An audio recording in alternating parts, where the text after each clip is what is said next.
Hello दोस्तों, जय श्री कृष्ण, राधे राधे। तो सावन भौम प्रदोष व्रत कथा का शुभ योग और महत्व। सावन महीने की कृष्ण पक्ष की त्रयोदशी तिथि को प्रदोष व्रत मनाया जाता है। ऐसा माना जाता है कि इस व्रत को करने से भगवान शिव की विशेष कृपा मिलती है, पापों का नाश होता है, ग्रहों का दोष, विपत्ति, वित्तीय समस्याएं और स्वास्थ्य संबंधी परेशानियां दूर होती है। इस साल सावन का पहला प्रदोष व्रत 22 जुलाई के दिन मंगलवार यानी आज है, इसलिए इसे भौम प्रदोष व्रत भी कहते हैं।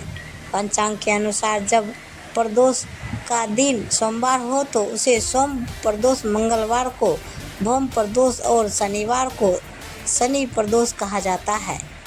इस दिन भगवान शिव की उपासना करने से धन, धान्य, संपत्ति और भाग्य में वृद्धि होती है।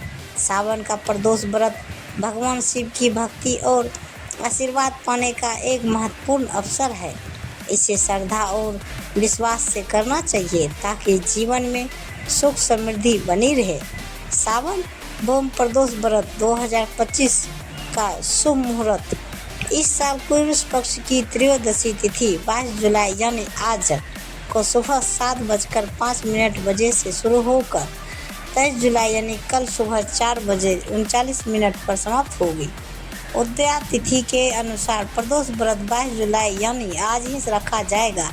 प्रदोष व्रत उसी दिन होता है जब त्रयोदशी तिथि सूर्यास्त के बाद प्रदोष काल में हो और यह समय शिव पूजा के लिए अत्यंत शुभ माना जाता है। सावन भौम प्रदोष व्रत 2025 का शुभ योग।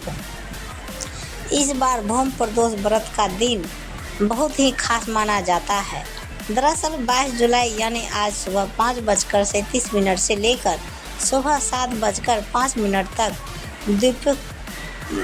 द्विपुष्कर योग भी रहेगा। माना जाता है कि इस योग के दौरान शिव पूजन करना या कोई भी शुभ कार्य करना दोगुना फल देता है। साथ ही आज के दिन मंगल गौरी व्रत का भी है, जो हर मंगलवार सावन महीने में विवाहित स्त्रियां करती है। विशेषकर नवविवाहिता महिला इसे अपने वैवाहिक खुशहाली के लिए करती है। प्रातः सुबह उठकर पूजा करने का संकल्प लें। सबसे पहले घर के ईशान कोण यानी उत्तर पूर्व दिशा में भगवान शिव की मूर्ति या चित्र स्थापित करें। फिर शिव जी को ताज़ा फूल, धूप, दीप और प्रसाद चढ़ाएं। इसके बाद कुश के पर बैठकर भगवान शिव के मंत्रों का जाप करें। यह जाप मन को शांति देता है और सात्मा बढ़ाता है। अपने सभी परेशानियों के दूर होने की प्रार्थना मन से करें।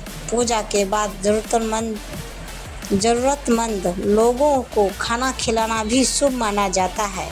किसी भी माह की त्रयोदशी तिथि को प्रदोष तिथि का व्रत किया जाता है और प्रदोष तिथि भगवान शिव को समर्पित है। यह तिथि मंगलवार के पड़ने की वजह से इस प्रदोष व्रत को भौम प्रदोष व्रत के नाम से जाना जाता है। धार्मिक मान्यता की है कि भौम प्रदोष व्रत की कथा सुनने और कहने वाले को मोक्ष की प्राप्ति होती है। हर माह के शुक्ल और कृष्ण पक्ष की त्रयोदशी तिथि को प्रदोष तिथि का व्रत किया जाता है। प्रदोष व्रत की तिथि जब मंगलवार को आती है तब उसे भौम प्रदोष व्रत के नाम से जाना जाता है।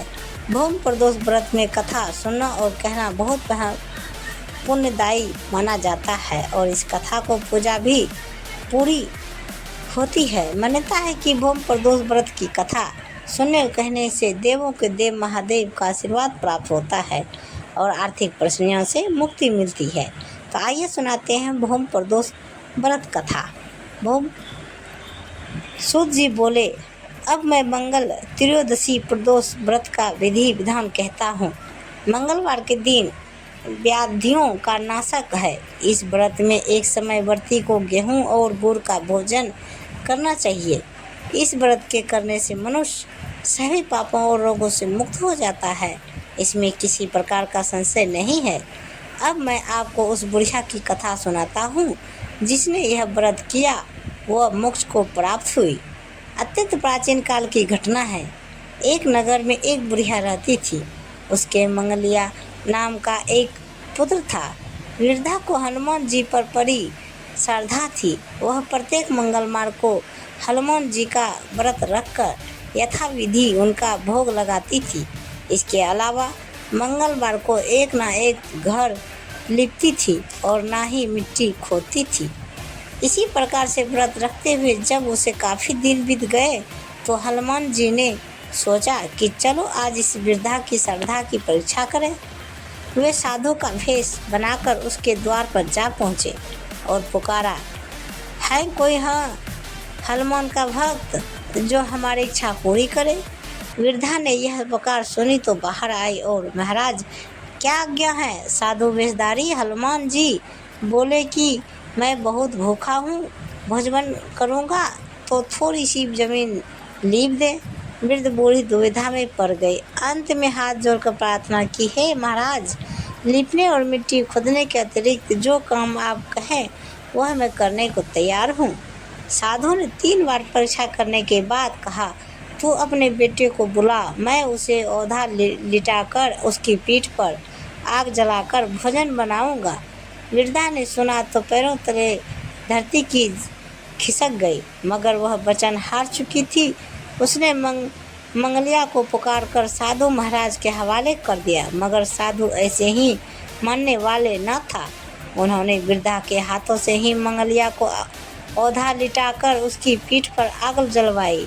आग जलाकर दुखी मन से वृद्धा अपने घर के अंदर जा घुसी। साधु जब भोजन को बुलाकर कहा कि वह मंगलिया को पुकारे ताकि वह भी आकर भोग लगा ले, वृद्धा में आंसू भरकर कहने लगी कि अब उसका नाम लेकर मेरे हृदय को और ना दुखाओ। लेकिन साधु महाराज ने माने। वृद्धा को भोजन के लिए मंगलिया को पुकारना पड़ा। पुकारने की देर थी कि मंगलिया बाहर से हंसता हुआ घर में दौड़ा आया। मंगलिया को जीता जागता देख वृद्धा को सुखद आश्चर्य हुआ। वह साधु महाराज के चरणों में गिर पड़ी। साधु महाराज ने उसे अपने असली रूप में दर्शन दिए। हनुमान जी को अपने आंगन में देखकर वृद्धा को लगा कि जीवन सफल हो गया। अगर यह पूजा प्रदोष काल में की जाए तो इसका फल और भी ज़्यादा लाभदायक होता है। इस तरह की नित्य शिव पूजा से जीवन में सुख, शांति और समृद्धि आती है। इसलिए प्रातःकाल उठकर शिव पूजा का नियम पालन करना चाहिए और अपनी सभी मनोकामना पूरी हो जाती है। तो प्रेम से बोली जय माता दी, हर हर महादेव। तो दोस्तों, ये कहानी आप सबको कैसी लगी दोस्तों कमेंट बॉक्स में हमें ज़रूर बताइए और ये कहानी पूरी सुनने के लिए धन्यवाद। तो दोस्तों, कहानी और अच्छी कहानी सुनने के लिए अभी तक हमारे जो भी चैनल को सब्सक्राइब नहीं किया है, प्लीज़ हमारे चैनल को सब्सक्राइब करना ताकि वीडियो अपलोड करते हैं सबसे पहले वीडियो आपको मिले। तो दोस्तों, मिलते हैं अगले वीडियो के साथ। तब तक बाय बाय दोस्तों, जय हिंद।